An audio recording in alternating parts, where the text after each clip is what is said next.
وعلى آل الطاہرین واصحابہ الراشدین اما بعد عن بریدہ رضی اللہ تعالی عنہ قال قال رسول اللہ صلی اللہ علیہ وآلہ وسلم كنت نہیتکم عن زیارت القبور فزوروها او کما قال علیہ الصلوۃ والسلام رواہ مسلم والترمذی۔ درود پاک پڑھی اللہم صلی علی سیدنا و مولانا محمد وعلی آل سیدنا و مولانا محمد مبارک وسلم۔ الصلاۃ والسلام علیک یا سیدی یا رسول اللہ وعلی آلک و اصحابک یا سیدی یا حبیب اللہ۔ نبی کریم رؤوف الرحیم صلی اللہ تعالی علیہ وآلہ وسلم کی امت پر اللہ تعالی نے مہربانی فرمائی۔ حضور کی نسبت سے اللہ تعالی نے انہیں مختلف حوالوں سے نوازا ہے۔ انسان جب دنیا سے چلا جاتا ہے اس کے اعمال کا سلسلہ منقطع ہو جاتا ہے، مگر اللہ تعالیٰ پھر بھی اس کو کسی ذریعے سے، وسیلے سے، کسی سبب سے نوازتا رہتا ہے اور اس پر مہربانی فرماتا ہے۔ آج کے اس درس میں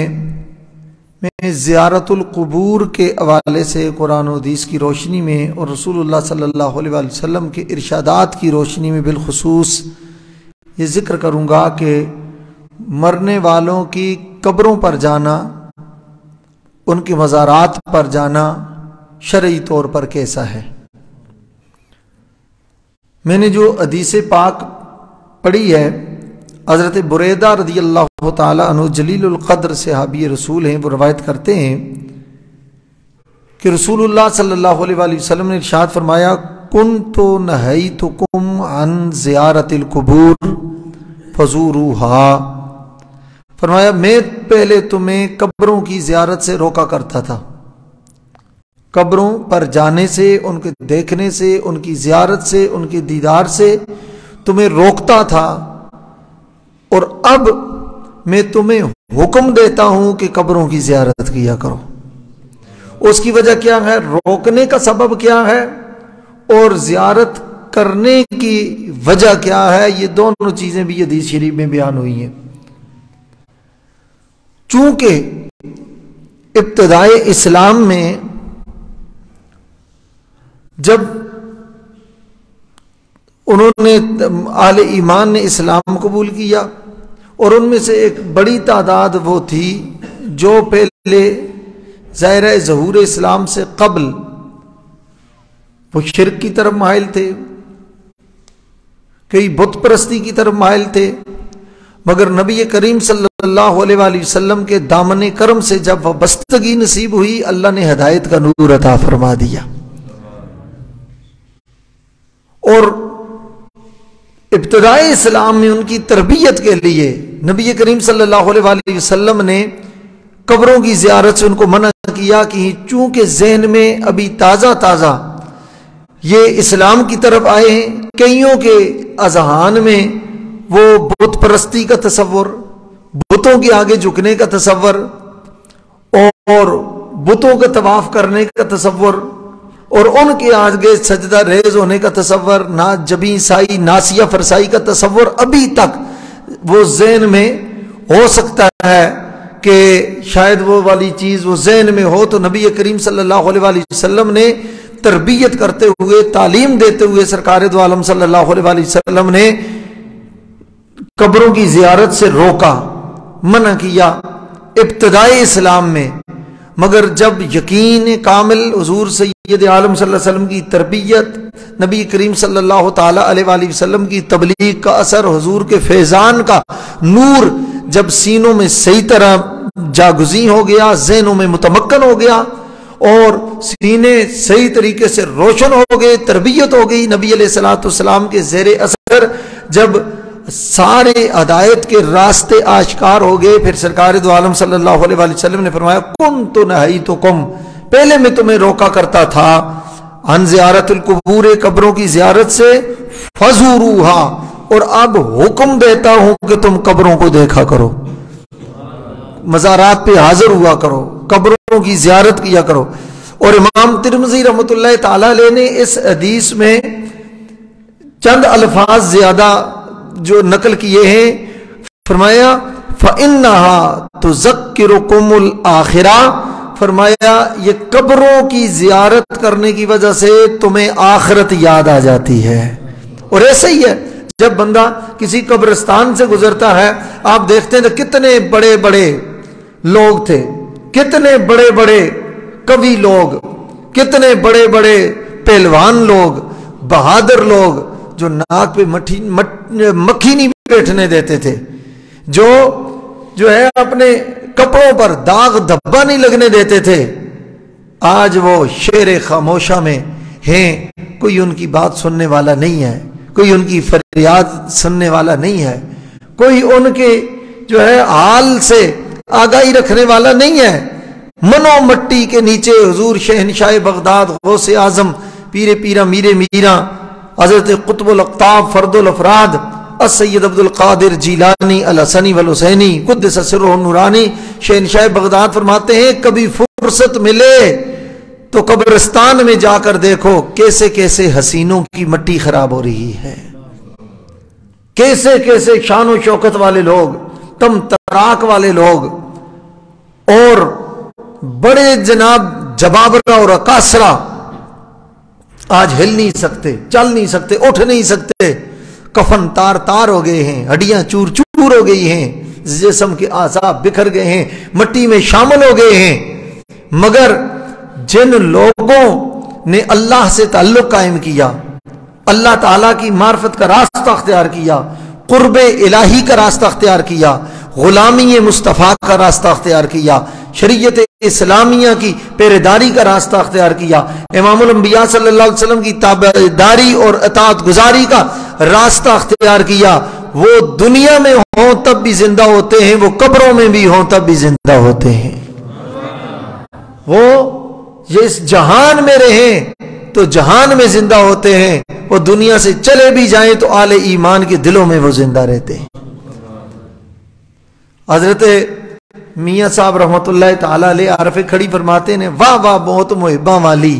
اندر عشق دے مرنا، واہ واہ موت محباں والی اندر عشق دے مرنا، مرن تو پہلا جڑے ہو گئے راضی پھر اسرائیل کی کرنا. جن کو اللہ نے یہ مقام، یہ مرتبہ، یہ عزت اور شرف عطا کی ہو تو وہ قبروں میں بھی ہوتے ہیں تو اللہ تعالیٰ ان کے فیضان کو جاری و ساری رکھتا ہے. حضرت امام اعظم ابو حنیفہ رحمۃ اللہ تعالی علیہ القمہ من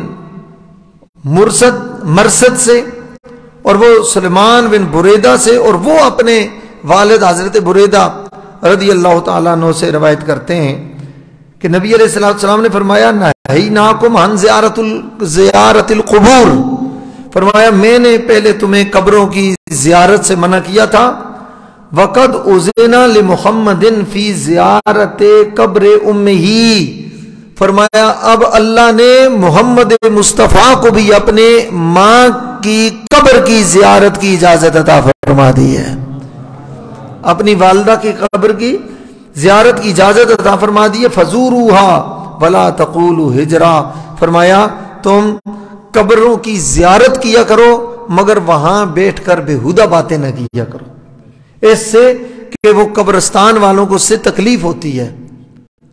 کئی لوگوں کا یہ مزاج ہوتا ہے کہ وہ قبرستان میں جا کر مزار پہ بیٹھتے ہیں تو گپ شپ لگا لیتے ہیں، دنیاوی باتیں کرتے ہیں، لطیفے شروع کر دیتے ہیں، قصے کہانیاں شروع کر دیتے ہیں، سیاست کی باتیں شروع کر دیتے ہیں، کاروبار بزنس کی باتیں شروع کر دیتے ہیں. ان سے اہل ایمان کو تکلیف ہوتی ہے، اس لیے وہ ایک ایسے گھر میں چلے گئے ہیں، ایسی جگہ چلے گئے ہیں، ایسی سچائی کا گھر وہ انہوں نے اختیار کر لیا ہے کہ اب وہاں یہ دنیاوی باتوں سے ان کو تکلیف ہوتی ہے. تو مزارات پہ حاضری کے آداب بھی سب سے پہلے تو یہ ہے جب آپ جائیں تو ان کے لیے کچھ نہ کچھ تلاوت کر کے ساتھ لے کے جائیں، درود پاک پڑھیں، کوئی نہ کوئی ذکر اذکار کریں، اوراد و وظائف کریں، کوئی اوراد صالحہ پڑھ کے لے کے جائیں، اور اگر پہلے نہیں بھی موقع ہوتا جب جا رہے ہیں تو راستے میں پڑھ لیں، اور راستے میں بھی اگر خیال نہیں آیا تو وہاں بیٹھ کر پہلے قبلہ رخ سامنے جا کر سلام کریں، اور وہ طریقہ کیا ہے وہ میں آگے بیان کرتا ہوں۔ سلام کریں، سلام کرنے کے بعد پھر سورہ فاتحہ پڑھیں، 3 دفعہ سورہ اخلاص پڑھیں، اور آپ کو پتہ ہے حدیث شریف میں آتا ہے کہ جو 3 مرتبہ سورہ اخلاص شریف پڑھتا ہے، سورہ توحید یعنی قل هو اللہ احد اللہ الصمد، یہ سورت 3 دفعہ پڑھتا ہے تو اللہ اس کو پورا قرآن پاک پڑھنے کا ثواب عطا فرما دیتا ہے، کیونکہ حدیث شریف میں آتا ہے انہا لتعدل ثلث القرآن، کہ یہ ایک دفعہ پڑھنا قرآن پاک کے تیسرے حصے یعنی 10 سپارے تلاوت کرنے کے برابر اس کا ثواب ہے۔ اور 3 مرتبہ جب پڑھتے ہیں، اسی لیے ہم ختم میں پڑھتے ہیں نا، کئی دفعہ جنازے میں بھی کہتے ہیں آپ کو جی یہ سورہ فاتحہ 3 دفعہ سورہ اخلاص پڑھ لو، دعا میں کہتے ہیں کسی کے لیے دعائے مغفرت ہو، دعائے بخشش ہو گئی، نہیں بھائی 1 دفعہ سورہ فاتحہ 3 دفعہ سورہ اخلاص پڑھ لیں، کیوں کہ 3 دفعہ سورہ اخلاص پڑھنے سے اللہ پورا قرآن پاک پڑھنے کا ثواب عطا فرما دیتا ہے، اور ایک بندے نے پڑھی تو اس کو پورے قرآن پاک کا ثواب۔ اب مجمع میں ظاہر ہے 200-300 بندے ہوتے ہیں، اب بتائیں 300 بندے اگر سورہ فاتحہ کے ساتھ 3 مرتبہ سورہ اخلاص پڑھتے ہیں تو گویا اس مرنے والے کو اللہ قبول فرمائے اپنی رحمت کے صدقے تو 300 قرآن پاک پڑھنے کا ثواب اس کو عطا ہو جاتا ہے۔ اللہ تعالیٰ بڑھا دیتا ہے، وہ کریم ہے، وہ مہربان ہے۔ دیکھیں نا، کام چھوٹا کرو اس پر اجر زیادہ، کتنی دیر لگتی ہے۔ بسم اللہ الرحمن الرحیم، اعوذ باللہ من الشیطان الرجیم، بسم اللہ الرحمن الرحیم، قل هو اللہ احد اللہ الصمد لم یلد ولم یولد ولم یکن لہ کفوا احد، 3 مرتبہ یہ پڑھنے سے اللہ پورے قرآن کا ثواب عطا فرما دیتا ہے۔ تو جب مزارات پر حاضر ہوں تو اس انداز میں حاضر ہوں کہ ان کی کوئی فائدے کا سبب بنے۔ قبلہ رخ اس کے چہرے کی طرف سے سلام کریں، اور السلام علیکم یا اہل القبور کہیں، السلام علیکم یا دار قوم مومنین، اور بھی احادیث پاک میں سلام کے طریقے بتائے گئے ہیں، وہ احادیث بھی میں آپ کے سامنے ذکر کرتا ہوں۔ تو ساتھ پھر سلام کرنے کے بعد دعا کریں اخلاص کے ساتھ۔ کئی حضرات کو دیکھا گیا ہے وہ چمٹ جاتے ہیں قبر کے ساتھ، مگر پڑھنے کی ان کو توفیق نہیں ہوتی، اور اتنا اس کے درمیان تقریباً فاصلہ آداب بزرگوں نے جو بیان کیے اتنے قریب جائیں جتنا دنیا میں اس کا ساتھ آپ کا قرب تھا۔ اور یہ بھی یاد رکھیے کہ قبر کو سجدہ نہیں کیا جا سکتا، کسی صورت میں بھی نہیں کیا جا سکتا، کیوں کہ سجدہ صرف اللہ کی ذات کو کیا جا سکتا ہے۔ اب اللہ کے علاوہ امام الانبیاء جانے کائنات جناب محمد رسول اللہ صلی اللہ علیہ وآلہ وسلم کی بارگاہ میں بھی سجدہ نہیں کیا جا سکتا۔ ایک ذہن میں یہ بات بھی رکھیں، ایک ہوتا ہے سجدہ عبادت، ایک ہوتا ہے سجدہ تعظیم۔ سجدہ عبادت اللہ کے علاوہ کسی اور کو کریں گے تو مشرک ہو جائیں گے، کافر ہو جائیں گے۔ سجدہ عبادت یعنی گویا کسی اور کو جب سجدہ کیا عبادت کا تو اس کو معبود بنا لیا، عبادت کے لائق سمجھا، مستحق عبادت سمجھا، تو یہ شرک ہے۔ اور اگر تعظیماً سجدہ کیا،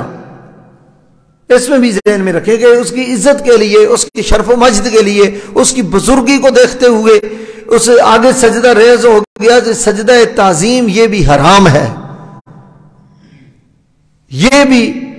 اس امت میں جائز نہیں ہے۔ آپ فوراً اس کو اتنا کہ پہلی امت میں مثلا حضرت یوسف علیہ السلام کو نے جو خواب دیکھا تھا کہ میں نے دیکھا مجھے ستارے،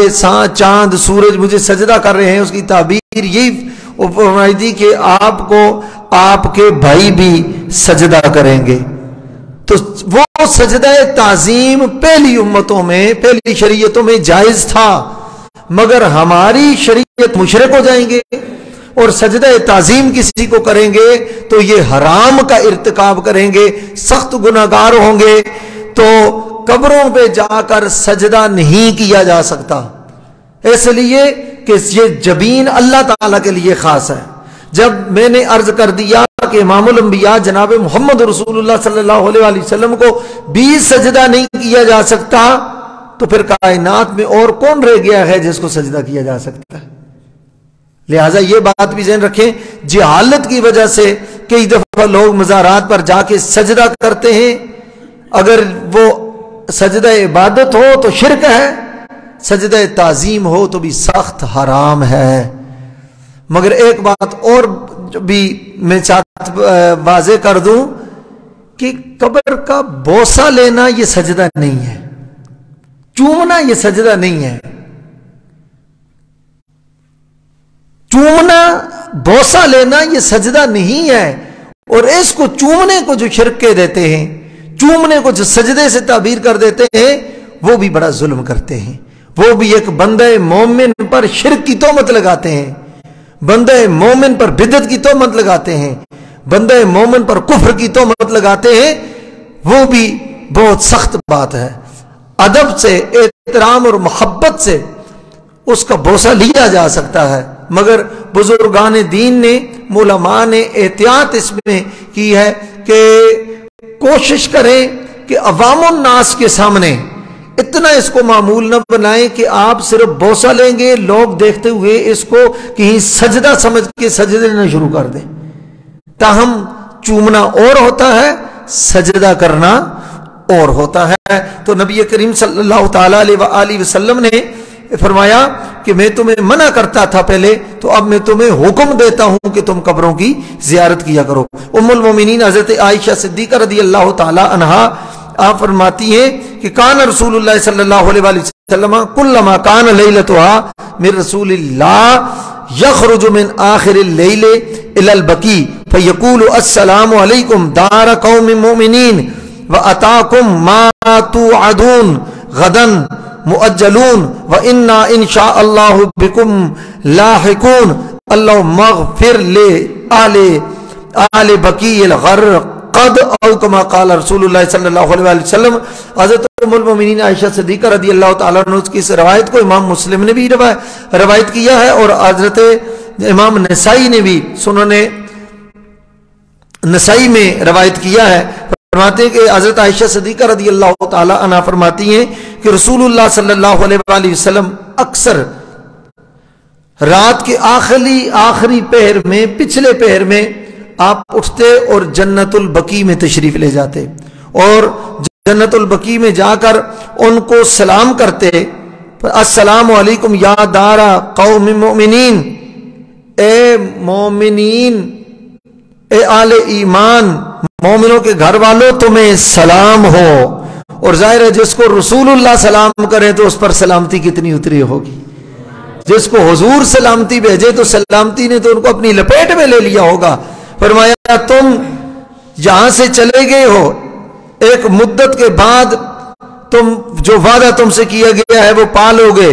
اور اللہ نے چاہا تو ہم بھی تم سے انقریب ملنے والے ہیں۔ پھر سرکار دو عالم صلی اللہ علیہ وسلم دعا فرماتے، یا اللہ